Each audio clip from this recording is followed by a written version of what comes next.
Hannah thought she knew every pup in that litter. Then the vet crouched down, took a closer look, and the color drained right out of his face. Watch till the end. You won't believe what the vet found. The whole thing started because Hannah couldn't say no to her sister. Deborah had been pushing for months. Just one litter, Han. Shepherd pups practically sell themselves. And Hannah finally caved around Christmas. Her German Shepherd, Cleo, was 4 years old, healthy, with a calm temperament, good bones, the whole package. One litter? Fine. Hannah told herself it would be simple. Cleo delivered on a wet Thursday in late February. 9 puppies, just under 4 hours. Hannah's neighbor, Val, had been there the whole time, crouched on the laundry room floor beside her, calm as someone who'd done this a dozen times, because she had. When the last pup arrived, Val tied it off and said 9, the way someone reads a number off a receipt. Hannah grabbed a Post-it from the kitchen drawer and wrote it down. Stuck it right to the side of the whelping box. 9. She didn't know then why that number would matter so much later. The first week passed without incident. The pups nursed and slept, and made small sounds like squeaky door hinges. Hannah moved them into the spare bedroom and set up a proper whelping box with cedar shavings and a heat lamp. She checked on them constantly, more than necessary. Probably enough that Cleo started giving her a patient but pointed look every time she walked through the door. The room was warm and close, and smelled like new animals. Hannah didn't mind it at all. What she didn't know was that sometime during that first week, she'd left the bedroom window unlatched. It was an old house with old fittings, and the window sat low to the ground, level with the shrubs that ran along the back wall. She'd cracked it one evening because the heat lamp had made the room stuffy, and in the fog of interrupted sleep and round-the-clock checks, she simply forgot to close it. It didn't swing open. It just sat slightly loose in its frame, enough for something small and deliberate to push through in the dark without making a sound. She noticed nothing different for days. Week 2, the pups opened their eyes and got mobile. The room went from quiet to chaotic almost overnight. 9 pups stumbling into each other, climbing the walls of the box, making noise at all hours. Hannah loved it, mostly. But that's when she noticed the 2 she'd started calling the gray ones. Their coats were a shade duller than the rest, slightly coarser, and they wanted nothing to do with their siblings. While the others piled on top of each other for warmth, the gray ones pressed into the far corner of the box and stayed there. They made sounds that weren't quite whimpers, lower, rougher, with a quality that Hannah couldn't name but didn't like. One morning, she reached in to check on them, and one snapped at her finger. Not playfully, the way pups do when they're testing the world. With intention. She pulled her hand back fast and stood there a moment, watching them huddle together while the other 7 slept in a heap. Her finger wasn't broken, but something about the way that Pup had looked at her stayed with her for the rest of the day. She mentioned it to Val, who shrugged it off. "Sometimes you get an odd one." Hannah nodded and didn't push it.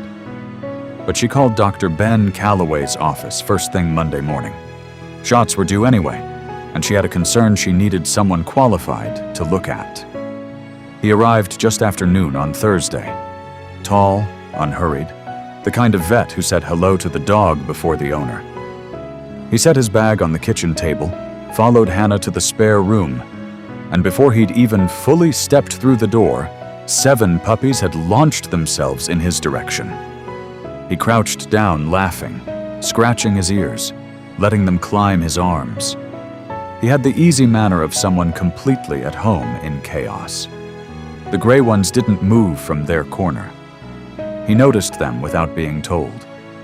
His expression didn't change dramatically, just a small shift, a slight narrowing of focus, the way someone looks when a thing doesn't quite line up. "How long have those two been separated from the rest?" he asked. "Since they couldn't move on their own," Hannah said. "He did the 7 healthy pups first, efficient, gentle, unbothered when one peed on his jacket sleeve. Then he crossed the room and crouched beside the gray ones. And that's where the appointment stopped feeling routine. He looked at the paws first, then measured the snout against the width of his hand, parted the fur along the spine in 3 or 4 places, leaning close, adjusting the angle of the lamp." Hannah stood in the doorway, watching, and felt the unease she'd been carrying for days sharpen into something harder. He turned the pup over. It fought him the whole way, twisting and scratching, checked the underbelly, then set it down with the kind of deliberate care that meant he didn't want to alarm it. Or her. He stood up slowly. The color had drained from his face. Not all at once, not dramatically, just quietly gone, the way fog lifts and leaves everything looking different. "I need to make a call," he said. "Please don't handle those two while I'm out." He stepped into the hallway and pulled the door almost shut behind him. Hannah stayed in the doorway, watching the gray ones resettle into the corner, listening to Dr. Calloway's voice on the other side of the wall, low, quick, urgent in a way that made her chest tighten. She couldn't catch the words, just the rhythm. Question, pause, answer, longer pause. The sound of someone working through something serious. He came back in 7 minutes. The first thing he asked was whether the bedroom window had been open at any point that week. Hannah started to say no, and stopped. The stuffy room. The evening she'd cracked the window, the fog of those first nights when she'd been running on 4 hours of sleep and black coffee. "I left it unlatched," she said.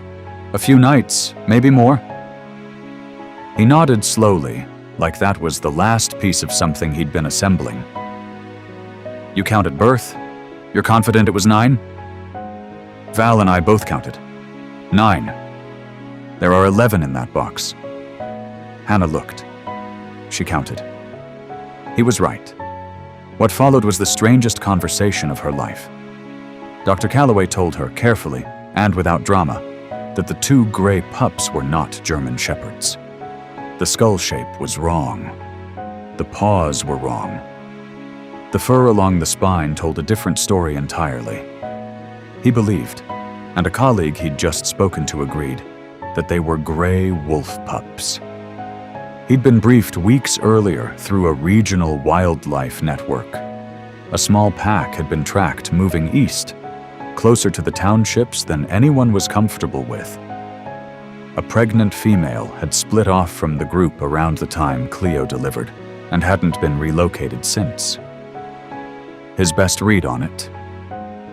The wolf mother had tracked the scent of newborns to Hannah's house, found the unlatched window, and moved 2 of her pups inside. Gray wolves can pick up a scent from nearly 2 miles out under the right conditions. For a mother trying to keep a newborn litter alive through a Pennsylvania winter, a warm room with a heat lamp and a nursing dog wasn't just appealing. It was the safest place for miles. Hannah sat down on the edge of the bed and let that image settle, a wolf in the shrubs outside her window, in the dark, while she slept 10 feet away. "She'll be looking for them," Dr. Calloway said quietly. The Game Commission arrived at 4. A wildlife biologist named Ruth confirmed the identification in under a minute, barely needing to look. She explained the plan. Wrap the pups in towels from the litter for scent transfer, relocate them to a secured area near the pack's last known position, set trail cameras, and withdraw. If the mother were still ranging the area, she'd find them. "And if she doesn't?" Hannah asked. Ruth took a beat. "We'll cross that if we come to it." They loaded the pups and pulled out of the driveway just before 5. Hannah watched from the front step until the truck disappeared. She felt something she hadn't expected and couldn't quite name. Not grief, but in the same neighborhood. 11 days later, Ruth called. The mother had found them in under 18 hours. Trail camera footage showed a wolf approaching two small shapes in the leaves, circling twice, then lying down alongside them. 40 seconds of grainy green night vision footage. Hannah watched it 4 times. Cleo was at her feet. 7 of the 9 pups were asleep in a pile in the corner, the other 2 already gone to families nearby. The house was quieter now, the cedar and warm fur smell fading. She scratched behind Cleo's ears. Cleo let out the long, slow sigh of a dog who had done her job.